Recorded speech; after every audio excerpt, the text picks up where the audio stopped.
축구 세계에서 전설이 되는 것은 단순히 많은 골을 넣거나 개인상을 많이 받는 것만으로는 이루어지지 않습니다. 그것은 또한 헌신, 충성, 그리고 경력 동안 클럽에 영향을 미칠 수 있는 능력을 요구합니다. 토트넘의 한국 선수 손흥민은 끊임없는 노력과 끝없는 투지로 어떻게 선수가 전설이 될 수 있는지를 보여주는 생생한 증거입니다. 손흥민은 2015년 여름 바이엘 레버쿠젠에서 토트넘으로 이적하며 약 2,200만 파운드의 이적료를 기록했습니다. 당시 많은 팬들은 이 계약의 효용성에 대해 의구심을 가지고 있었습니다.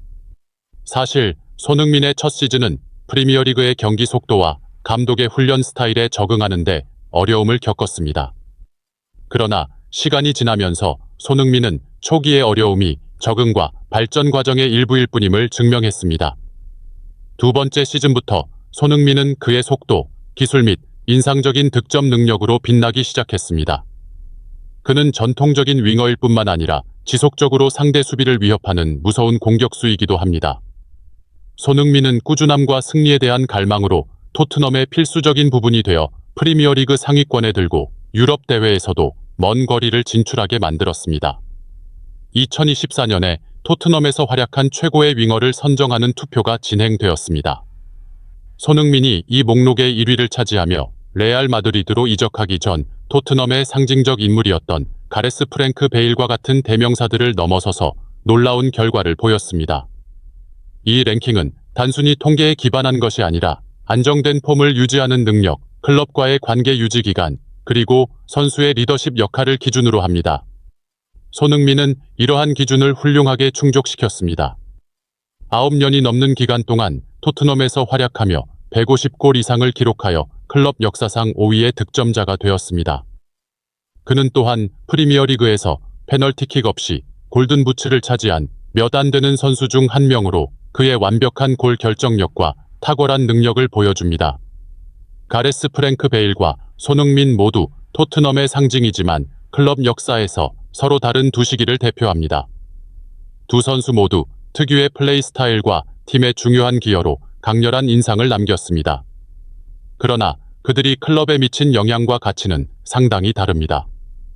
가레스 프랭크 베일은 2007년에 토트넘에 합류하여 속도와 원거리에서의 득점 능력 덕분에 빠르게 유망한 스타가 되었습니다.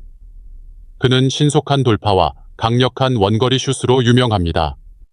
가레스 프랭크 베일은 토트넘에서 237경기 동안 71골과 53개의 어시스트를 기록했으며 2013년에 세계 기록적인 8,530만 파운드의 이적료로 레알 마드리드로 이적했습니다. 가레스 프랭크 베일은 2012년에서 2013년 시즌 프리미어리그 올해의 선수상을 수상하며 토트넘에 잊을 수 없는 유산을 남겼습니다. 가레스 프랭크 베일의 챔피언스리그 해트트릭이나 웨스트햄을 상대로 한 멋진 솔로 플레이는 팬들의 기억에 깊이 남아 있습니다.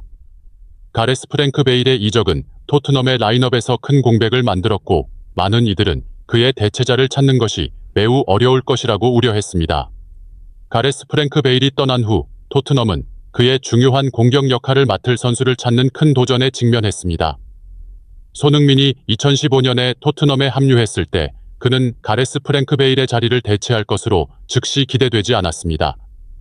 그러나 시간이 지나면서 손흥민은 가레스 프랭크 베일이 남긴 공백을 메우는 것뿐만 아니라 많은 측면에서 그의 선임자를 초월했음을 증명했습니다. 손흥민은 뛰어난 속도와 정확한 마무리 능력을 가진 훌륭한 윙어일 뿐만 아니라 매우 다재다능한 선수입니다. 그는 왼쪽, 오른쪽 윙어부터 중앙 공격수까지 다양한 공격 위치에서 뛰어날 수 있습니다. 이는 손흥민이 토트넘의 필수 선수로 자리매김하게 하고 팀에 전술적인 유연성을 제공합니다. 가레스 프랭크 베일이 속도와 원거리 슛으로 유명했던 것과 달리 손흥민은 지능적인 플레이, 비공식적인 움직임, 그리고 꾸준함으로 두드러집니다. 그는 단순히 골을 넣는 것뿐만 아니라 플레이 구축 과정에 적극적으로 참여하고 팀원들을 지원하며 필요할 때는 방어 임무를 수행합니다. 손에 지칠 줄 모르는 경기 정신과 인내력은 그를 전문성과 헌신의 이상적인 모델로 만들었습니다. 가레스 프랭크 베일은 토트넘의 가장 빛나는 스타였지만 팀의 정신적 리더로 간주되지는 않았습니다. 그는 타고난 재능을 가진 선수로 단 한순간의 기적으로 경기의 양상을 바꿀 수 있는 능력을 가진 선수입니다. 그러나 가레스 프랭크 베일의 토트넘에서의 경력은 더 큰 야망에 의해 제한되었고 레알 마드리드로의 이적은 그의 경력에서 큰 진전을 의미했지만 동시에 토트넘에서의 역할도 끝났습니다. 한편 손흥민은 단순히 경기장에서 스타가 된 것뿐만 아니라 팀의 정신적 리더가 되었습니다. 그는 여러 큰 클럽의 초대를 거절하고 토트넘에 계속 남아 클럽에 대한 충성심을 증명했습니다. 손은 그의 재능뿐만 아니라 헌신 정신과 전문적인 태도로 인해 젊은 선수들에게 본보기가 되었습니다. 손의 인내심과 팀워크 정신은 그가 기술적인 측면뿐만 아니라 리더십 역할에서도 후계자가 되는데 도움을 주었습니다. 그는 선수가 단지 스타의 순간들로 인상을 남길 수 있는 것이 아니라 꾸준함과 오랜 시즌 동안의 안정적인 폼으로도 인상을 남길 수 있음을 증명했습니다. 축구 선수의 번호를 언급할 때 숫자 7은 항상 특별한 의미를 지닙니다. 이 번호는 많은 전설적인 선수들이 입었던 번호이며 손흥민도 예외가 아닙니다.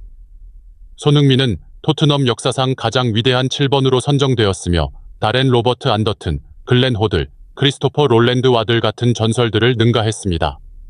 이 연계는 우연이 아닙니다. 손흥민은 토트넘에 합류한 이후로 매번 경기에 나설 때마다 팬들에게 신뢰와 희망을 주었습니다. 손흥민은 속도와 재능으로 윙어의 임무를 다할 뿐만 아니라 중요한 경기에서 팀의 주요 득점 역할을 자주 맡았습니다. 속도, 기술, 그리고 골 결정력의 조합은 손흥민을 토트넘뿐만 아니라 프리미어리그 전체에서 가장 뛰어난 7번 중 하나로 만들어 주었습니다. 손흥민의 경력에서 하이라이트 중 하나는 그가 프리미어리그에서 아시아 선수로서 첫 골든 부츠를 차지한 것입니다. 특히 이 모든 골은 살아있는 상황에서 나온 골들로 페널티킥에서의 골이 전혀 없었던 점은 매우 희귀하고 존경할 만한 성과입니다. 토트넘에서의 경력 동안 손흥민은 놀라운 충성심을 보여주었습니다. 유럽 전역의 많은 큰 클럽들로부터 매력적인 제안을 받았음에도 불구하고 손흥민은 토트넘에 남아 클럽과 함께 큰 목표를 위해 싸우기로 선택했습니다. 그는 경기장에서 뛰어난 선수일 뿐만 아니라 인내심과 팀워크의 상징이기도 합니다. 손흥민은 토트넘에서 400경기 이상 출전하며 유럽 선수가 아닌 첫 번째로 이 이정표를 달성했습니다. 이는 손흥민이 언론의 압력과 프리미어리그의 가혹함에도 불구하고 여러 시즌 동안 지속적으로 폼을 유지한 것을 보여줍니다. 현재 그는 토트넘 역사상 득점 순위 5위에 있으며 폼을 유지하면 다른 기록들도 계속해서 경신할 것으로 예상됩니다. 지난 시즌부터 손흥민은 토트넘의 주장 완장을 맡을 수 있는 신뢰를 받았습니다. 이는 그가 여러 해 동안 한 기여를 인정받는 것입니다. 주장으로서 손흥민은 자신의 재능으로 팀을 이끄는 것뿐만 아니라 전투 정신과 결코 포기하지 않는 의지를 통해 팀을 이끕니다. 손흥민은 단순히 훌륭한 선수가 아니라 진정한 리더라는 것을 증명했습니다. 에버튼과의 경기에서 영국 언론의 불필요한 비판에 직면한 후 손흥민은 이 골을 넣어 팀의 승리를 도왔고 자신의 위치를 다시 확립했습니다. 경기 후 받은 찬사와 BBC 주간 베스트 11에 선정된 것은 손흥민이 토트넘의 논란의 여지가 없는 전설임을 다시 한번 입증했습니다. 많은 개인적인 성공을 거두었지만 손흥민이 경력에서 여전히 부족한 것은 토트넘과 함께 큰 타이틀을 획득하는 것입니다. 지금까지 이룬 성과와 끊임없는 발전 정신으로 손흥민은 언젠가 토트넘이 큰 타이틀을 획득하는 날을 꿈꿀 수 있습니다. 손흥민은 토트넘의 자부심일 뿐만 아니라 한국과 아시아의 자부심이기도 합니다. 그는 클럽을 위한 새로운 역사를 써내려가고 있으며 토트넘의 가장 위대한 선수 중 하나로 기억될 것입니다. 손의 다음 경기들을 함께 지켜봅시다.